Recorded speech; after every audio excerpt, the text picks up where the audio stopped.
Hello, everyone, and welcome to the Gamers Inn. Come on in, pull up a chair next to the fire. It looks like you've had a long journey. I'm your host, Ryan. This week, Jocelyn's out. She's traveling to the far-off land of Florida for CreateCon, which is exciting, but which is super exciting, actually. I said that really weirdly.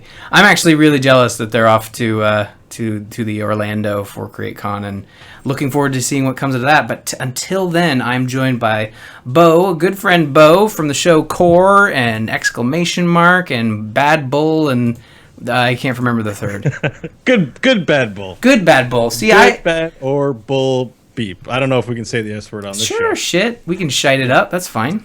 It's good, bad, or bullshit. Good, bad, or bull. I just thought it was bull. Maybe that's the PG version. Maybe I'm subscribed to the PG version. Yeah. So I give my verdict on your introduction is good. Oh, thank you. See, there's just been so much negative in the world that I figured we just lop. That's why I couldn't remember. Oh, right, good. There's still good things to talk about, like all the heroes that you've been playing. Yeah. So I play a lot of that game now. I think Now, how long have you been doing core? You're inching up on what? Must 40? be a year now, close to. Has it been a year? Well, we're on episode 40 something or other, so 52's got to be an indicator we're close to a year. You missed a couple weeks, right? There's probably a scheduling conflict in there or something. Might have missed one, as far as I can recollect. We're actually pretty diligent about doing the show, and I think it's because we have a good time doing it. It's hard to miss, even for us. Yeah, and it's a game that sort of supports that type of content where something's constantly happening.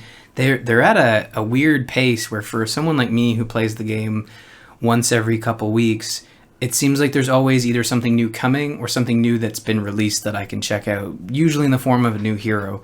And I appreciate that, but I probably wouldn't appreciate it if I was playing it all the time and having to buy every little thing. Do you still buy every hero that comes out, either with gold or real money? Yeah, I'm buy it the day of. Even if I don't play it the day of, I usually have the gold. More often than not, I buy with gold actually, and I usually have the gold available to get the heroes. And I've always Okay, so we're just gonna dive right into it. Let's do it. Let's just dive in. Yeah, we're just gonna because listen, folks, I played a lot of heroes before, but then some magic happened. I met a lot of cool people in the A-Move TV family. And, I've been listening to Scott Johnson for a long time. And when that guy asks you to do a podcast with him, I mean, it's nothing more exciting for me. You dive deep. You go in. You go undercover. You wear, like, weird sunglasses. And you're like, what's this new Nexus I hear about? And people look at you funny. So, I can't lie and say, doing a show with a legend isn't in a game I already like, isn't incentive enough to just invest further in playing the game. Like every day I wake up and pinch myself and go, I'm so excited that I get to do this. And it keeps me more invested in the game too, that I already enjoy. I don't think I could do it if I didn't enjoy it. Oh, I think that's key, and something we talked about even before the show when I actually asked you, we need someone, you want to come on? Yeah, sure, that's great. And just so you know, I've only been playing heroes, and that's something that I both admire and somewhat like, how does it work? Like you play one game, and mind you, Heroes is a very complex and ever evolving game. So, but then again, I kind of understand more when people say like, I'm playing WoW and only WoW when a new expansion comes out and there's content, a constant drip feed there, because it's like constant new content and different content. But with Heroes, it's new hero. It's likely just new heroes that are coming. I mean, some balance tweaks here and there, but there hasn't really been a new map in a while, right? Like it's sort of stagnated on that front, hasn't it? It's the elephant in the room. So let's backtrack a bit on Heroes. In the MOBA space, Heroes is one of the most aggressive, I think. And I haven't played like Smite. Maybe like there could be other ones, but sure. At least in my experience, they're the most aggressive in terms of release schedule. 3 weeks for each hero is insane. Yeah. That's an insane production rate, considering in League it's like 4 or 5 a year tops. Oh, okay. And annually they do the big balance changes because they tend not to change the balance of the game during their professional seasons, which are annual. So you don't really see the big batches until year changeover. Also, like in League or in Dota, it's well, maybe Dota has different maps, but it's pretty much the same map. The competitive world is the same map. I think Dota has like the jungle, like the 3 lanes, like that's their map, and I think they do all the traditional Defense of the Ancients, style map. And Heroes also came out the gate saying we're going to have new maps all the time. And so they stopped that, as you pointed out, for now. But I suspect that they're just reevaluating their strategy on maps. I mean, they look at the game. It had what I would consider, in the public view, a middling launch with its 6.5 on IGN meme and all of that. I think probably there's opportunity. Like, the Heroes are going to be what they're going to be. A lot of these are probably well into, like, the plan for Heroes to be released had to be in place. They have to have like a 2-year plan or 5-year plan or something like that. And so there's a schedule internally for that. The maps, I feel, are more like, let's release a bunch and then let's see what people say and adjust. So I think we're actually getting new maps soon. Well, word around the water coolers, we might see some StarCraft maps get announced at Gamescom. That'd be nice. All rumor and speculation, but that might be the case. And so new maps are coming soon, but I think they've stepped away a little bit. We're not getting Arena, I don't think, anytime soon, if at all, that they announced last year at BlizzCon. So I think that's percolating, that they're reevaluating their roadmap for the next couple of years in terms of maps and making those adjustments. The fact that they've kept up with the Heroes side of it, because I think really the Heroes side of it is the core of that game. Like, if they're not releasing constant Heroes, then I think that's where the issue starts to lay. And Blizzard sort of has this huge database of heroes to look at and bring into the game. And I think that helps Blizzard when they're working on Heroes of the Storm and hinders a lot of the other games. Like you mentioned Smite. I think Smite does really well because they pull from a large database of heroes, based on the lore of old religion and current religion as well. But they... except for Jesus. We still don't have the Jesus character. We're waiting for it. But actually, I think they mentioned they would never do Christianity, which is both like... all religions are on the table, except one that are the most sensitive. Yeah. Well... To our market. Yes, exactly. You could argue that other religions are more sensitive, but they're not called Jesus, or they're not called Muhammad, right? Because my friends and I, this was many, many years ago, but we wanted to make a Street Fighter game with all religious figures. Like, it'd be Jesus versus Muhammad, Street Fighter style.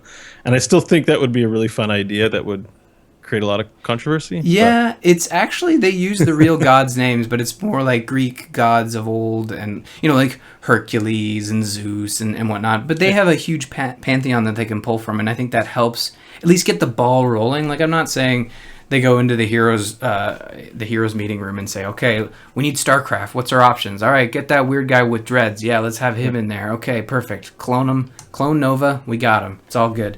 But that's not how it works. But like, monotheistic religions are also really boring. Like, what's your release plan? You've got God, you've got Jesus on the Christian side, you've got Muhammad for Islam. Although you probably wouldn't do that one, because isn't that like against? It's the rules? Forbidden. Yes, thank you. They don't. You're not supposed to. I think artistic depictions of Muhammad are forbidden. That you're not supposed to draw him. I think that is a rule that they have. But yeah. But anyway, no. I don't know, but I don't know either. But I think that they usually do these events where I remember last summer they did they introduced the Japanese pantheon, and they had a bunch of Japanese gods and goddesses and folklore into the game. And I'm not saying it allows them to just create gods willy-nilly, but it allows them to at least have like a base point, so they don't have to design, say, the common look and feel. Like, they get that from the historical texts and whatnot in the depictions, but they obviously add their own flair and whatnot. And it's the same thing with Heroes of the Storm and Blizzard characters, and I think that's where it gets difficult with other games that are being completely new creations. And that's, again, not to say they might not work as hard as Blizzard. Blizzard works very hard on their heroes, and I think that shows with a lot of new heroes that come out, and people really latch onto them. I hear Gul'dan's is a hot pick right now. No, he's really cool. Yeah. I don't think his win rate's low, but that's a whole other conversation that might be too boring. People, flavor of the months are a real thing. Right now, Kerrigan's the flavor of the month. Oh, really? Okay. She's first pick, first ban, material. Kael'thas no longer the favored son. I almost sometimes I listen to Heroes of the Storm podcasts like Core just so I know who to ban when I eventually or occasionally play Heroes League. It's like, okay, I know like weird character that has a Samus skin. Her name like leaped into my brain and said haha and then jumped back out. It's not Mercy, is it? No, that's Overwatch. Oh, it's Morales. It's Morales. She's the medic unit from StarCraft. Yeah. So I know like, oh, ban her, ban Illidan, ban Kael'thas or whatever, and it usually goes pretty well. I don't get yelled at, and that's great. And I have actually placed my matches, and I do have a bone to pick with Hero League. It just seems to me kind of boring because I don't have like a huge array of characters that are level 5 plus. So when I go in, I usually end up playing the same character, which is usually Sylvanas or Lily. Yeah. And it's fun when you win those matches, and those characters are fun to play. But it's nice to move back and forth between Heroes League and Quick Match. But it's hard to be casual in competitive. Whereas say Hearthstone, one of the main modes is competitive, and you can just play whatever decks you want in there, right? For example. That is a really good example because I would consider myself much more casual in Heroes than most folks, and you're right. Like it's competitive mode. It's like, well, Ryan, you're trying to be casual in competitive mode. I mean, maybe like take a hint. So yeah, that's a really good point. But so what's your favorite thing to do in Heroes right now? Like, what your favorite thing? Since season 1 started, is play solo queue ranked. I would argue that actually my number one favorite thing is Team League. It's just really hard to make that all happen. Often everyone busy raising kids and having responsibilities. So I would say competitive Team League, and then Hero League, like just the competitive modes. I pretty much play every day at this point. That's good. Since season 1 started, I really want to hit that master tier and get that sweet Kodo. Nice. When does the season end? Sometime in August. I think 3rd week of August. I don't have much time, and it's not looking hopeful, so it may not happen. But I'm in it for the long term. If I don't get it, that's fine. It's just to me, I play enough now that I'm sort of grown beyond getting a lot of satisfaction out of AI or the regular quick match mode. Sure. If I had to, I'd go to unranked just to play casually, or to try new heroes. But for me, it's all about the Hero League. I enjoy that level of competition. That's good. Yeah. Is there now playing one game? Obviously, it comes up on the show a lot. Jocelyn likes to delve. Obviously, Hearthstone, World of Warcraft's coming back. I am fully expecting end of August to be dominating this show with World of Warcraft, and I will be right there. I will be in the legion of fans playing that game. But are there other games that sort of tempt you to try to bring you away from Heroes for even a little bit of time, or ones you'd like to try? Or honestly, like I think I took a quick break to try the Doom demo when it was out. That's a game I still want to play. I just haven't bought it yet. So I'm at the point now where I'm like, well, it's been so long, I might as well wait for a sale. So tempted, but not taken away. The big thing for me that's is going to definitely take me away from Heroes is Deus Ex: Mankind Divided. I'm a huge Deus Ex fan. I've played the Human Revolution. I think I've done like 4 playthroughs of it. Wow. And I even did one of those playthroughs where I did it all without getting kills. Except I killed probably one guy in the first mission and failed that freaking achievement. I don't think I got the achievement in that one, but I do remember trying not to kill a bunch of people. I think near the end I got so sick of it. There was like there was a segment of the game where they were throwing a bunch of enemies at me, and I'm like, screw it, I am killing a few people. You can write me a nasty letter later. But the way he kills people in that game is kind of like, that's a little overkill. Yeah, just because. Well, overkill. Remember, the way he does it is never mind. Yeah. So sorry. Go ahead. Oh, sorry. It's fine. It's you know what? It's a dad joke. I'm slowly getting them out of my system. All right. Well, apparently I'm rich with the dad jokes too, so I should have picked up on it. It's fine. But the Deus Ex. Yes. There is another achievement that I did get in there, which was Foxiest of the Hounds, where you go through the whole thing without getting detected. All right.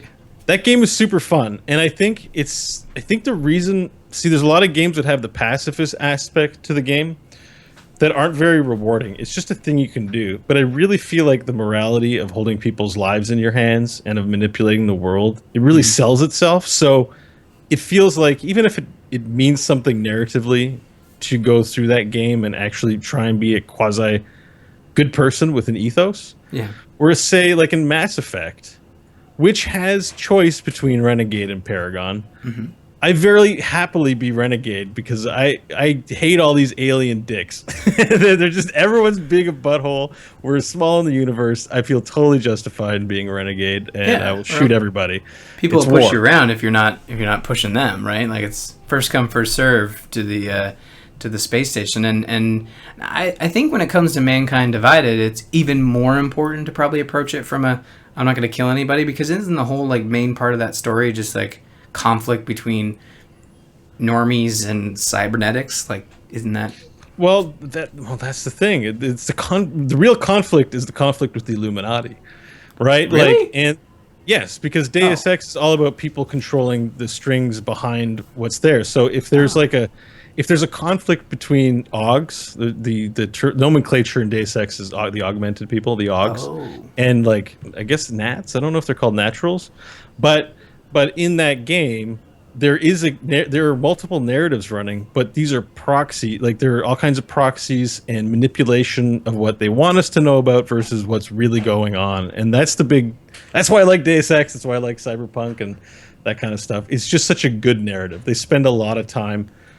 Arguably not the best gameplay game out there, even though it's got some interesting stuff. They spend a lot of time spinning this great cyberpunk sci-fi in a video game, and that will take me away from Heroes for sure. And that's a big game. That's end of August, I believe. Like mid to late. Soon. I am so pumped for this game. I cannot wait. Plus, it's Canadian, developed out of the Montreal studios, right? Yeah, not Ubisoft, Eidos, right? Yes, Eidos Montreal. Yes. Yeah. So I'm excited because the first one predicted our prime minister. There was an email. If you look it up, there's an email in Deus Ex Human Revolution that's an email from the security staff of a hotel about Trudeau's wife and how she needed a prim and proper hotel room. I don't remember that one. That's amazing. I think right after the article covered it right after the game came out, and then it resurfaced when he got elected, and I thought, that's probably was a pretty safe bet. And it was actually off by 4 years because it was like 2020 or something. So, I guess we work a little fast here in Canada. But, I am actually really looking forward to that game. And the fact that it's coming out in 3 weeks and rubs right up against WoW Legion is kind of like, I might have to play Deus Ex first. Because...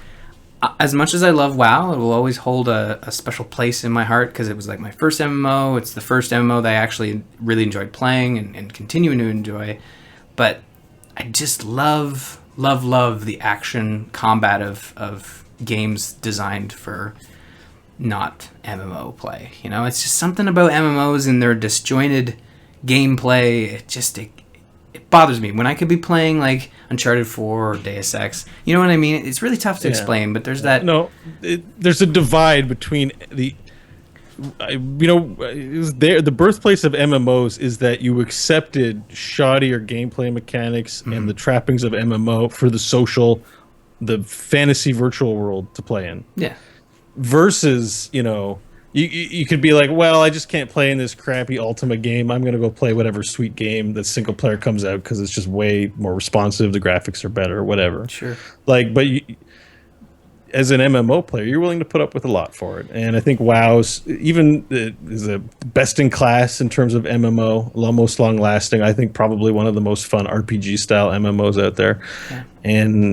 But it's still nothing compared. Like Dishonored 2 would blow it out of the water gameplay wise. Yeah. Like the gameplay in any modern release game is probably more exciting than Warcraft. But I agree. I appreciate the social aspects of MMOs, and I think that's why I always come back to WoW for like 3 months. And I look back at Draenor and think, man, that was a great expansion. Everyone just shits all over it. Like they just really dislike it, and I didn't catch that because I got in, played my 3 months, jumped out. I'll be back in a year, and I am fine with that. But I know folks who have been paying for the last year definitely got their pitchforks around like March, and I jumped out around January of last year. And we may have even talked about it last time I was on. I know I've spoken to somebody about it. It's all about expectations. Yeah. The problem is expectations, and online games, especially the big ones, are services. So the successful ones have an expectation of ongoing content, ongoing new. We do a show about Here's the Store because there's news all the time. Right. If you remember, I know at some point Scott was doing the show about StarCraft. They stopped because there's no news. It's like, well, there's nothing much to talk about. I liked The Creep. It was a good show. I did too. And I was sad to see it go because StarCraft was like the only thing Blizzard was doing apart from Warcraft at one time. But the point being that like the games need. It's just a reality that the most successful games have a development plan and think of themselves as a service with the strategy and regular content drops. Any game that is an online service, it's just a reality. They don't retain interest if there isn't new stuff coming. And with Warlords of Draenor, it was one patch. Yep. One patch and not super well received. Yeah. And honestly, you said you played for 3 months. I'm someone who played probably 3 to 5 months when it came out, and then had a resurgence of interest somewhere before the actual expansion to it, or not expansion, but patch dropped for it. Right. The locked wings in raids drove me nuts. Because I'm excited to play when the game comes out, except I don't get all the game to play. The raids are unlocked 1 week at a time, and I think there was a bit of time, and then Blackrock was staggered out over like 8 weeks. Oh, wow. I don't want to play Warcraft over 8 weeks. I want to get my raid experience in, even if it's LFR, and then I'm gone. Yeah. And I think a lot of people, casual or no, didn't. It just felt like they were taking less content and spreading it out over more time, and nobody loved it. Yeah, I know I didn't. I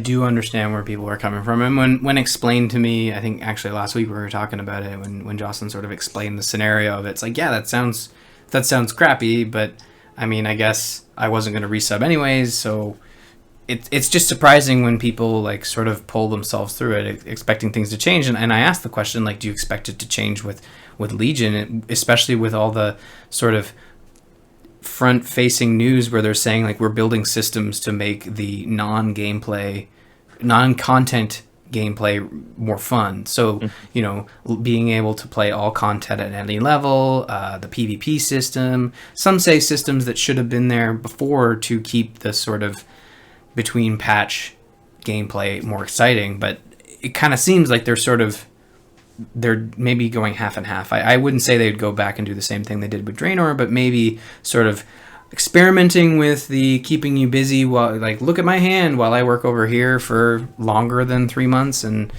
I see the issue with other games too. Like Destiny announced that they were going to go basically free to play with their downloadable content, but I haven't played in a year because they had the expansion come out, and then all their updates have been like, we're going to do a Valentine's Day event, and here's racing, and no story content until you pay us money in September. But that's also frustrating. I really enjoyed Destiny and what story it offered. So when I was told, oh, it's going free to play between expansions, that's really cool. But then they don't do anything with it, which is kind of, you're rewarding nobody then. Like, you're not even providing solid content for your diehards, and all they do is complain on Reddit.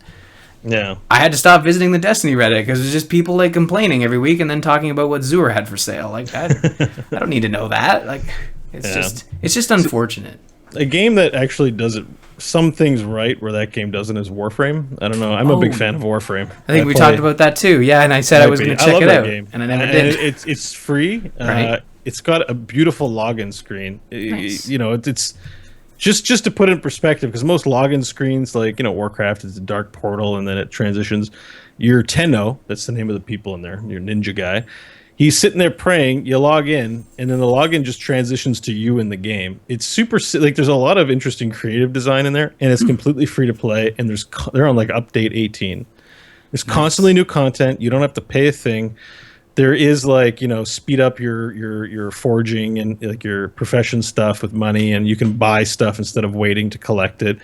but you get the fun that you want out of a game like Destiny or Warframe, and that's free to play with content. And that game's been going strong. It has a strong fan base to it. So Yeah, and you're playing on PC, right? yeah, but it's also on console. I know, like it's a game that you don't see a ton of press about, and it probably doesn't. It's a niche market, but a strong one. So. That's another example of a game doing well because of a content release plan, like making significant updates to the game that aren't too big but aren't too small, and even being free to play under that model. So It's interesting, and I want to see more of that done right. But I mean, I can appreciate someone who plays a specific game a lot, but sometimes you need that like palate cleanser. And you mentioned trying the Doom demo, and I actually feel like Doom. I've been playing it pretty regularly. Actually, every time I have a weekend, I sort of seems to die down around Sunday evening. Get some time, Monday I have to go back to work, so I'm like sitting here. Okay, I'm gonna play some Doom, get through some levels. That game is really satisfying in small bursts, and it feels like the right length. Like you could probably pick it up, and there's probably a sale out there somewhere where you can get a discount, even for us Canadian peeps. But I've been playing it a lot and just sort of hammering away at it, doing a couple levels here and there, and it is very satisfying, and you get in a groove where you're just literally tearing demons apart, and kind of reminds me of I don't know if you played Doom back in the day, but it feels like how you make one of those now, and catch new players, but also satisfy the older players who played the games previous. And I just can't get enough of it. I haven't beat it yet, but I know I'm getting close, and that's one of those moments where it's bittersweet, right? Where you enjoyed a product, but you're not getting any more because the season pass clearly says multiplayer content. yeah, that's sad. I would really hope for more Doom, which may come in the form of a new box copy. I mean, Yeah. they seem to have pretty decent creation tools, but I don't know. And we might be a while before we see it. But you played a lot of it. Sorry, keep interrupting. No, it's fine. Because we're Canadians. It's okay, no worries. In Canada, Doom costs $80. It's true. And I've been torn between being like, this is a must-have versus, well, I'll play it sometime. 80's pretty steep for a game without very deep. Like, it's $80. Wow. Yeah, it is 80, and there was actually, I picked it up from Green Man Gaming. There was a sale. Now it's American funds, so I think it might have been like 40 something Canadian. And at that point, it was like, to me, like, okay, I think this is the time. $80, that's steep for a game that will probably last you, I guess, max 12 hours, depending on how in depth you're looking for, because there are collectibles just scattered all over the map. And yeah, 12 hours I would say is probably your cap at where you're going to wrap this up. And that's if you don't touch multiplayer. But I think if you Green Man Gaming had a sale, they might actually have another sale because they're doing their summer sale right now. But I've seen it like on sale at like Best Buy, but you'd be playing on PC, so I don't know if it's on sale on PC there. No, it's $80 right now on Steam.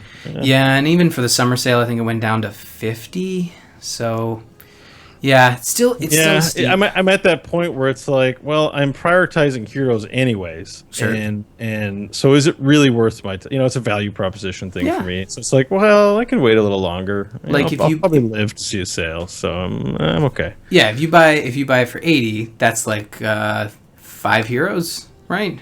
Oh yeah, like it's 6 maybe. I mean, but it's for a new experience, so it's a tough comparison to make too. It is, and I don't like to break it down like, oh, Doom is like worth 80 Angry Bird fast forwards. It's like, okay, if you really like Angry Birds and you really like fast forwarding cheating, but if you want to talk about value and paying a lot for a game, I'm pretty sure I must be close to 400, if not past the $400 mark on heroes. Happily, yes.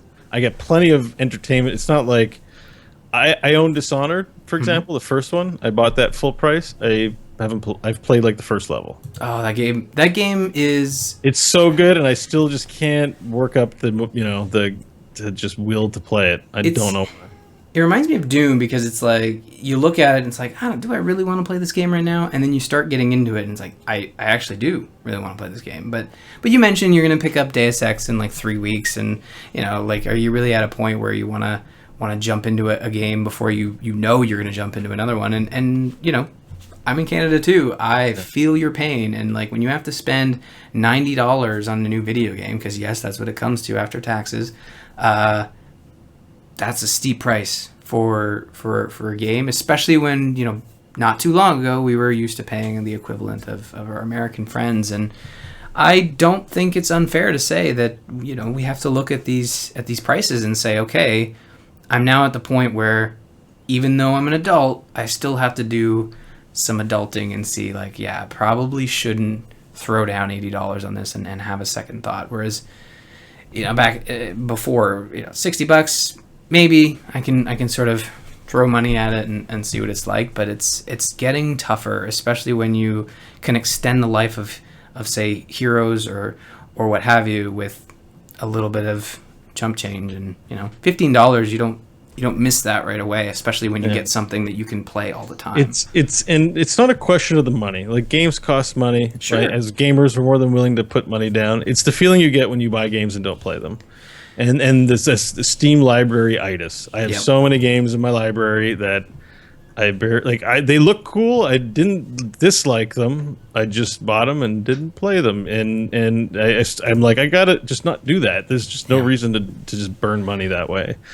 But it isn't a question of I'm not gonna eat this month if I buy this. It's like, no, we have plenty of disposable income to buy games. It's just a question of what's the point of buying it if you're not gonna play it. Like, I am super guilty of buying games on Steam. Even with the Steam sale, I thought I did real well, but I purchased like DLC for games that I want to go back to, and I've purchased. It's one of those. Oh, I can find the time to revisit Civilization Beyond Earth. Who says that? Nobody. I know. Like, honestly, where do I come up with these things? But it's just one of those deeper issues. But let's move on here. I want to talk a little bit about glassware. Amove TV glassware. If you go to bit.ly/Amove store, you can find all your favorite Amove stuff on glasses and also vinyl stickers. So if you want a Gamers Inn coffee mug to match your Into the Nexus pint glass, to go with your Angry Chicken stemless wine glass, to go with your Amove TV sticker for the back of the car, that's the store you need to go to. bit.ly/Amove store. Now, topic of the week. It's a big one. It's close to my heart because I love Nintendo. Mm-hmm. Supposedly Eurogamer has fresh details on what the Nintendo NX actually is. And I don't know. I need to ask you this first, Beau. How much of a Nintendo gamer are you? Zero Nintendo gamer. Nintendo gamer. I fell off with the Wii. We bought a Wii. Oh. But you know what? I somehow I'd gotten an Xbox and I'd play some PlayStation, and we're in the world of 1080p, and I somehow missed the memo that the Wii was just had garbage. I don't even know what it was. It was like composite or component or whatever. My girlfriend at the time and I brought it home, excited to try and get some classic Donkey Kong Country gaming going, and well as trying all the new Wii stuff. And I was furious. Now, my girlfriend didn't care, so I ended up keeping it because she thought, I mean, I'm a nerd about gaming and I get mad about these things. Yeah. As you know, not mad, but like I was disappointed. We're taking it back. I was like, as if that I just said, I don't care how good their gameplay is or how their legacy franchises are. Mm-hmm. This is like inconceivable. I'm not going back to playing non-1080p games unless it's classic gaming for the retro feel. Yeah. So I've developed a spite and a hate for the franchise ever since, even though I can appreciate like that the new Zelda game looks cool, for example. Like, I'm not saying they're bad developers. I'm just saying bad hardware developers. To me, they suck, and I have better options with cooler graphics and resources and things like that. Nintendo doesn't need my business anymore. So it's funny. You and Jocelyn would get along well with this sort of story because it's funny. Every time I bring up Nintendo, it feels like I'm their personal champion. When really, I understand. I totally get it. You look at the Wii U, and it's one step forward, two steps back. HD Nintendo content looks great. I'd say Mario Kart 7 is probably the best looking game the year it came out in comparison to some of some of the games that came out on Xbox. I'd say it's probably the best looking game in comparison to some of the Xbox One and PS4 games that came out that year. Obviously, Uncharted 4 blows it out of the water now. They've had some time to actually really like squeeze the juice out of that system, but Nintendo really knows how to make their hardware sing when they want it to. And that's been my concern, is that there's these shining gems, but then there's also these like polished turds is too strong, but almost like polished cubic zirconium, like the fake diamond stuff. It's like, but it's really good looking, but it's also kind of fake. Like I think the best example I can come up with is Star Fox. You know, it's a new Star Fox game should be fantastic, but they've shoehorned it into this method of gameplay that just does not coexist alongside some of the other games that they're making for their system. Like you mentioned, Breath of the Wild looks amazing.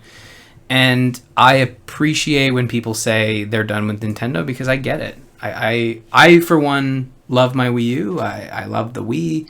But I started playing the Wii, I had a tube TV still. You know, I had the component cables, and it never bothered me until you do plug it into an HD TV next to an Xbox 360, and you're like, crap, that's unfortunate. But how do you feel about the NX being a portable handheld console with detachable controllers? I think that's great for the handheld people. Again, and I haven't been a handheld player since my teenage years. I play, it's even hard to get me to commit to a long period of time to iOS games on my cell phone. So it's just, I am a thoroughbred PC. Give me my giant brick and my mouse and keyboard. That's just me.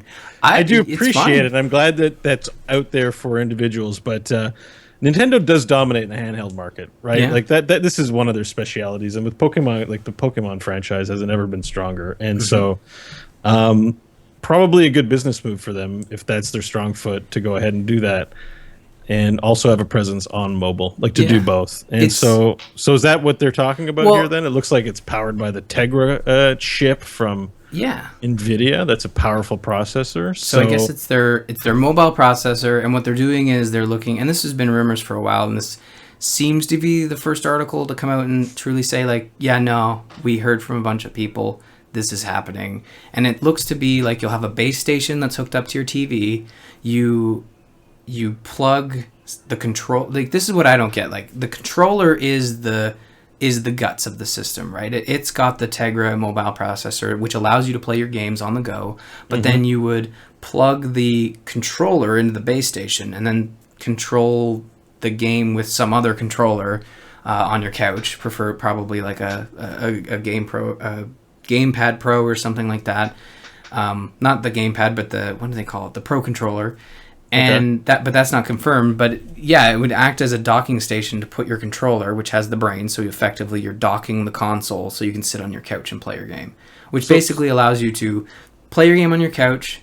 Oh, I gotta go. We gotta go down to the station or something to pick up grandma. I don't know. I couldn't think of a better example. And someone else is driving, so you literally take it out of the station, and you continue to play Breath of the Wild in the car. Without even skipping a beat. And I think that's the workflow that they're going for here. It's interesting because on one hand, it takes Nintendo's development studios and just smashes them together and saying, okay, nobody makes handheld, and nobody makes just handheld, and nobody makes just console. You're making the same game, and it exists across...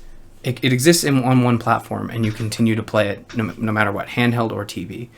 Now, there might be experience that probably work better on TV as opposed to on the go. Like, probably Breath of the Wild will be a better game played on TV. But the main concern I have looking at this is they're using a processor that is several years old, geared to mobile.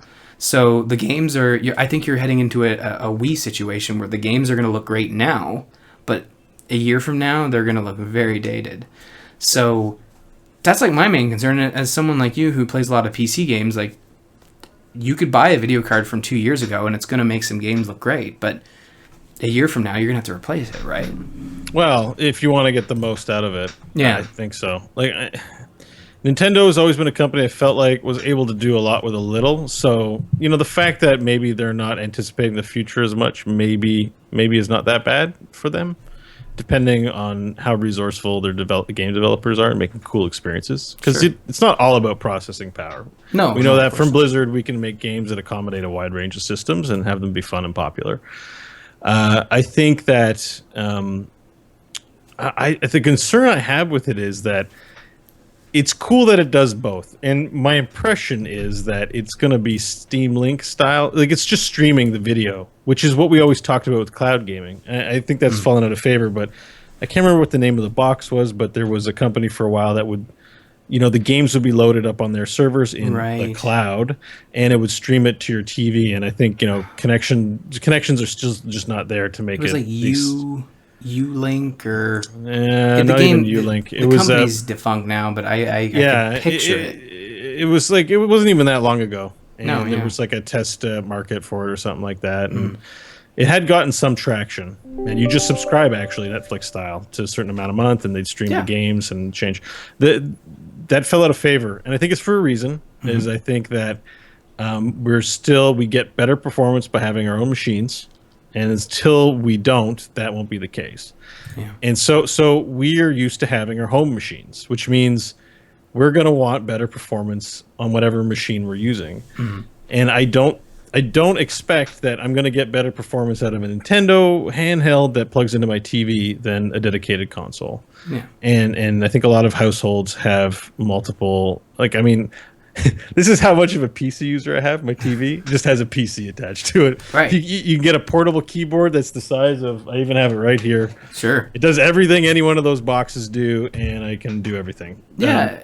So it's on the strength of its, as you said, its IPs. Like Zelda, they have immensely popular franchises that are exclusive to Nintendo.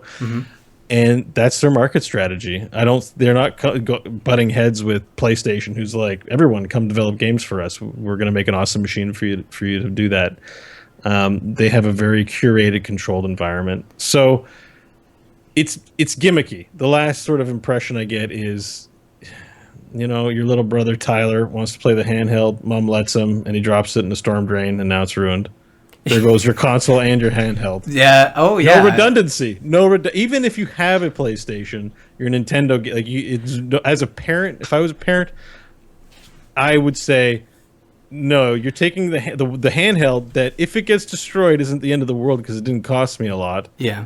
But you're not gonna ruin what's going on at home in addition to that and cost me $300 or $400. So Well, I think the thing is, and I agree with you, like as someone who has a small child who will eventually grow up to want to hold things in his hands and then like suddenly drop it on the ground, I am all for buying the, say, $30 controller that just allows me to play he can play the games when it's plugged into the console. You don't take it out of the dock.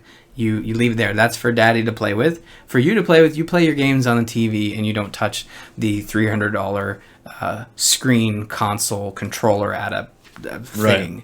Yeah. And I agree. And that was one of the main reasons that Nintendo's done so well in the portable market is that they have all these variations of 3DS that play the same games. And you have a little kid, you buy a 2DS. Say you have a teenager, you buy the normal 3DS. Say what's you the price range on those? I haven't checked in a while. They range from 100 to, I think, up to 200. I think actually the 2DS is less than 100. So I think it's 80 to 150 is your range right now. Obviously, when they came out, they were probably add like $20 to that range, but they're in decent price. And I mean, for a kid who wants to play, kids' first video games, like a 2DS is probably like an easy sell. Like, yeah, of course, here's the 2DS. I highly doubt you'll be able to destroy it because Nintendo hardware is just made so well, especially when you start aiming at that lower range. But I agree with something like this. It's exciting for me as someone who wants to continue playing Nintendo games on Nintendo hardware, but I can see it as being kind of a put off to folks who are already embedded in the PlayStation and Xbox and PC way of playing games, because it's different, but it's almost, it feels like this is less of a disturbing difference like the gamepad was for the Wii U. I think that threw a lot of people off, and it was just this peripheral that was the main control input but still didn't work very well. I have a feeling that hopefully Nintendo's learned from that, and they'll build the NX to kind of not be quite so gimmicky. But at the same time, you're right. It still feels like you're going against the grain a little too hard. But the Tegra chip is supposedly, after reading some Digital Foundry stuff, supposedly it's a really good chip. And a lot of that stuff on Surface doesn't always make sense. Like, you can take substandard hardware and make it work really well based on your motherboard architecture. Like, you can do things that on paper, yes, this doesn't look like the most powerful offerings out there for computer components, but if they work in a synchronous way that is optimized for that particular device, it can actually, perform what it needs to do for whatever Nintendo's trying to accomplish with this thing. Because that Legend of Zelda game looks pretty sweet. It's going to take a sweet machine to run it. I'm very impressed by the idea that it's a handheld that'll be powering that game on a 1080 50-inch TV or in a handheld. Yeah. And looking at the coolest thing about this little article I saw here is cartridges. Yeah. Cool. Bring me back cartridges. I never wanted cartridge. CDs came along and they were cool for a day or two. Cartridges have never gone out of style. Cartridges always cool. Cartridges are like, just people think of cartridges and like, oh man, weird like Game Boy type stuff, but it's just an SD card and an enclosure. That's what it's gonna be. Like, it might even just be an SD card, in which they probably won't do that to sort of combat piracy, but I'm probably going to download most of my games, but then I realized, like, what kind of hard drive is going to be on this NX system when it's portable, right? I think back, well, it's probably going to be flash memory, and knowing Nintendo, like, they launched the Wii U with 32 gigabytes, and that was the Pro edition. But below that was 8 gigs. But did they measure it gigabytes? Because I think on the Wii it was like blocks. They do weird measurement stuff, and I hate that because I don't. They do gigabytes, actually. Okay, good. Because the block things, like, my brain is used to gigabytes by, like, speak to me in terms of, I don't want to count in Nintendo blocks. Yeah. I always did that. I think then the 3DS still does blocks, but the Wii U dropped it in favor of just standardized gigabytes, megabytes. And, a lot of games that came out for the Wii U in the later half of its life would take up a good third of the main hard drive. So I always had to have, like, a drive plugged in. And I'm cool with having a drive and maybe saying, okay, I'm going to go on my trip. I'm just going to hot swap, put in Breath of the Wild, Pikmin 4 on the device so I can play that whenever I want. And then the rest of the games exist on the hard drive. You can really only play one game at a time. But then you start thinking about, well, okay, if this is now a handheld and I'm traveling for a week, like, I have to only pick 2 games. So, I mean, we don't know this sort of stuff. We're just speculating, but the main sort of concept being a handheld / console is both interesting and sort of weird, because they're sort of, they've cornered the market on the handheld. Like, no one seems to be able to touch them except for phones, which is understandable because everyone has them. But on the consoles, I wouldn't say they're giving up, but more like just combining their efforts to sort of take over. But I know a lot of folks will be upset because they're like, they were really hoping that Nintendo would just kind of say, screw it, we'll make Breath of the Wild for Xbox and PlayStation. I know a lot of people who, Jocelyn included, who already own those consoles, who would love to just play that game on a system they already own, thinking Nintendo really just has to throw in the towel. And don't think they're quite there yet, but they could be there. An interesting idea, though. It is. Imagine all the people, and I know a couple of them who don't have Nintendos but have Xboxes and PlayStations, who'd very happily download retro game, like the back catalog, to play them. To monetize that very happily. I'd very happily buy a PC edition of the new Zelda game, considering I'm all set up with a controller and a PC on a TV to play sweet games. Yeah. Final Fantasy 13 released this year, I think, or early last year. 15? 13, like the one with lightning. Which, by the way, I kind of dig that entry of the Final Fantasy series. I'm not gonna lie. I know it was panned a lot, but I like the characters and the weirdness of the story, And I played it a second time on my PC with my controller. Like, Square Enix got my money twice. Nintendo's getting my money 0 times because their insistence on a model that functioned 10 years ago that is no longer the way of the world now. And It's an interesting argument, right? Like there are people out there who have just passed on Nintendo so many times that they're not going to go back to that well.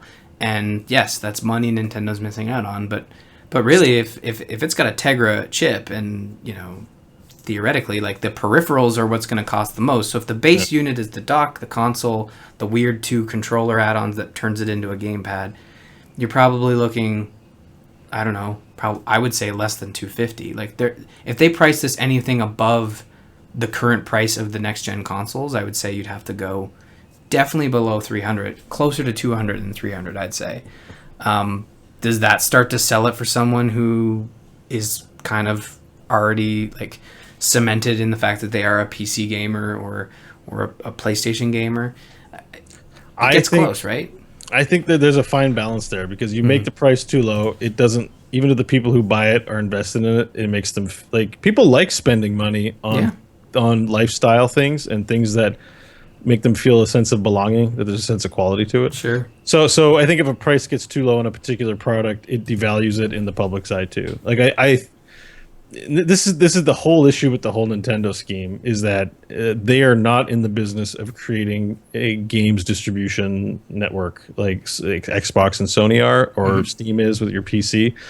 I think if you asked anyone, they don't want to have to buy boxes that much, you know, or things like that. Like if it was just super easy to get a PC with everything super easy to use, most people would. It doesn't exist, but most people would actually prefer that to the rigidness of a walled garden that, you know, some of these environments have. And so like Xbox and Sony are trending more to, we have TV on here, you can now do other things. Now Xbox, you can buy your games and play it in multiple places. Holly freaking Luya.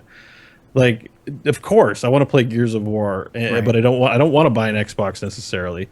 I would have done that with all the Gears of War, and they would have gotten the game money, which I don't know if it's still the case, but these consoles are just loss leaders anyways. Like I don't know what the case is in the long run for making consoles, but they lose money. Like they're more expensive to manufacture than they are to set them and pay for them. Eventually, it's sort of they break even. Like Nintendo in the past always liked to make money on their hardware, and they have with the Wii. They did with the Wii, obviously, but with the Wii U, they were losing money out of the gate. And I think with the NX, they'll probably look at breaking even. But I kind of disagree with the walled garden thing. I love a walled garden because there are weeks where I will play PC games and I want to break my keyboard over my knee because something is happening. Whether the game won't let me move, which is, you know, last week I had issues where the game wouldn't let me move, constantly crashing. You do have a guarantee of performance, which I'm love. undervaluing when I make my statements. Yeah, no, and I'm just pointing it out there for folks who are listening. Like there are benefits to a walled garden, and frankly, I think obviously Nintendo was playing catch up when it came to their digital network, but they got there with the Wii U. You could easily download games, and by gum, by last year, you were able to preload. I know 3 or 4 years behind, sometimes more, but they get there, and it's not like Apple where they get there and they do it right. It's more like they get there, and damn, it took them a long ass time. I agree with you, but it's almost like the NX is poised to be this console where, okay, Nintendo, you've figured out a lot of stuff. Don't mess it up this time. Like, give us something that is truly Nintendo. It's unique, but it also doesn't have these big glaring issues like a giant gamepad. But it also kind of looks like they may have botched that as well, because that's what essentially the NX is just a gamepad that plays all your games. That's oversimplifying things, and obviously still based on rumor, but so what's the new hotness with this machine? Like, it needs more than just. Maybe it doesn't need more. Well, that's just it. Is people want a Nintendo system that isn't awesome? It isn't just like something that has a weird waggle mechanic. It's got to be. I just wanted to play Nintendo games, you know. And then the next level, obviously, is I just want to play Nintendo games on my PC. But the one step removed from that is I just want something that plays games, doesn't have a weird gimmick. The fact that you can like take it off the dock and take it with you, I wouldn't consider that a gimmick. I would kind of consider that what you sort of talked about with your Xbox One being able to play games on your PC. Like, it's being able to be versatile and move around. And Think about it's the case use scenario. Like think about how when PS4 and the Xbone were duking it out, and everyone loved the PS4 press conference, hated the Xbox conference. Why? Right. Because it's a gaming machine, and the invested people want to see games. And Xbox was like, "Hey, we got your TV and we got your sports," and everyone was like, "So you're not interested in your actual client base?" Like, and when Nintendo does stuff like this, like they're like, "We're doing a weird thing." See, it's okay to do weird experimental things. I'm all for it. But if you make that the focus of your product, then that's their identity to me. And you just said it too. Like, I don't want a wiggle machine. I want a console with the games, the franchises that I know and love from this experience. It's simple. You don't have to overcomplicate. You know, everyone's sitting in a boardroom trying to figure out how do we sell the new console and what kind of new weird thing can we do and what are our engineers coming up with. Just make a gaming machine with solid gaming entries that aren't gimmicks, and do the gimmick projects as on the side, or like Kinect is a good example of you can get an Xbox and never touch Kinect. It was a weird experiment there's some cool stuff that came out of it. I had one. I played was it Dance Central? Yes. Yeah. I got my Dance Central on. I was terrible. We all did. At one point, they show you they had like a version of play of the game in Dance Central, but they sped it up like 3 times, and I almost died of embarrassment. I was like, "Oh my God, I'm never touching Dance Central again." It made me feel like I was awesome. Anyways, that's a tangent though. No, but I agree, and I will say this: like my favorite experiences on Wii U were done with a Pro Controller, except for Mario Maker and Splatoon, which were 2 games that proved that Nintendo could figure out a way to harness the gamepad, which was just a screen in your lap. And Splatoon, you could have easily played that with just a controller, but Mario Maker was that key component where, yes, having a single point touchpad worked well enough to be able to design your Mario levels, and is kind of like a dream come true.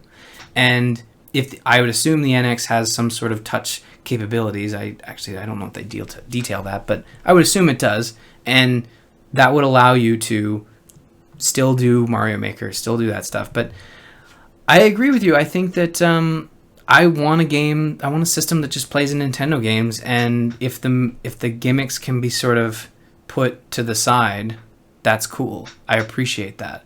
But the gamepad, the Wii U, the Wii as well, just had this big glaring, like, you have to play with the Wii remote. You have to play with the gamepad. And if you're not playing with those, damn, are we going to make it difficult for you? And that threw a lot of gamers off. And I think with this NX, again, I'm hoping that they fix that. But there's talk that they're going to fully unveil it in September. Another issue that Wii U had was there was no games for the first year, which they're hoping to solve by releasing this in March. But there hasn't been an official unveilment yet. It's probably looking like September, probably Tokyo Game Show. So we have a while to wait for that.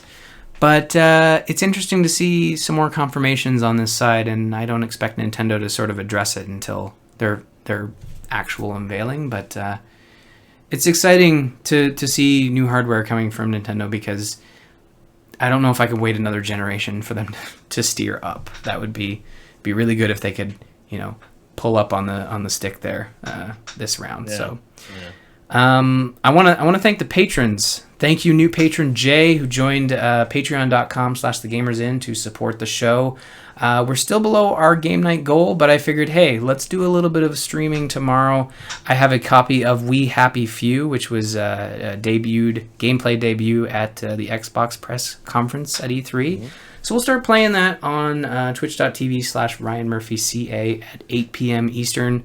We Happy Few. If you want to support the show, you can go to patreon.com/thegamersin for lots of awesome things. Beau, thank you very much for joining me on this here episode of The Gamers In. It's been a delight. Do you want to let the fine folks... Thank you for having me. Yeah, that's, you know what? We need to have you on more often. I think the last time you were on was BlizzCon, so... That's true. I remember that, and we did pretty well. I'd say we had pretty good predictions. We Still no nailed Diablo it. 4 though. Still no Diablo 4. Still no Gamescom. Diablo content. Let's call it here now. Let's do another prediction. Oh, we should do that for Gamescom. Okay. New maps. New heroes for Heroes of the Storm. That. I think we'll hear about Karazhan. Is it Karazhan coming for Hearthstone? I heard rumors about that. It's either. I think there's an expansion announcement like the day before CreateCon. Sure. Okay. Then. Which is like. Yeah.